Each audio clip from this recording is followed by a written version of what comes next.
In France of the Ancien regime, the title of Count of Lyons was purely honorific. There had been a Count of Lyons, a military governor, in the early 5th century Roman notitia dignitatum, and among the Merovingians an Armentarius was Count of Lyons during the tenure of Nicetius, Bishop of Lyons 552-73. In a document of 818, a Burmond is noted as Count of Lyons, a non-hereditary appointment made by Charlemagne.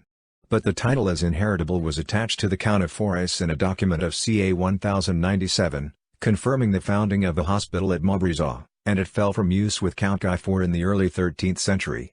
The title Count of Lyons was not subsequently attached to a seigneury nor was it hereditary but was carried by the dean and each of the canons of the Cathedral of Lyons.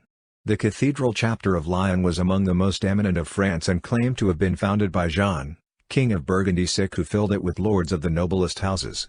The canons and public proclamations, most noble counts of Lyons, had to prove that they were nobles de quatre races, on both the paternal and maternal side, in other words that all their great-grandparents had been noble, the notorious 6 courtiers or 16 quarterings of a coat of arms.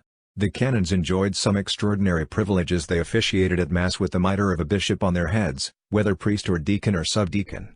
A transcription made in 1672 of an old document records that none, with the exception of the counts, may put his coat of arms on the altar during celebration of masses for the dead. Their extraordinary pretension drew a censure from the Sorbonne, April 18, 1555, condemning the refusal of the canon counts to genuflect at the elevation of the host. The dispute, in which the dean and the canon counts were opposed, had to be taken to the Cardinal of Lorraine and the Cardinal de Tournon for adjudication, where they were reminded that even the kings of France bent the knee at this occasion. However, the canons obtained an order in council on August 23, 1555 maintaining them in this privilege, which they renounced voluntarily in the reign of Louis XIV for fear of the king's displeasure. François Joachim de Pierre, Cardinal de Bernis, who owed his preferment to Madame de Pompadour, was taxed by her. When they eventually broke, I raised you out of the mud.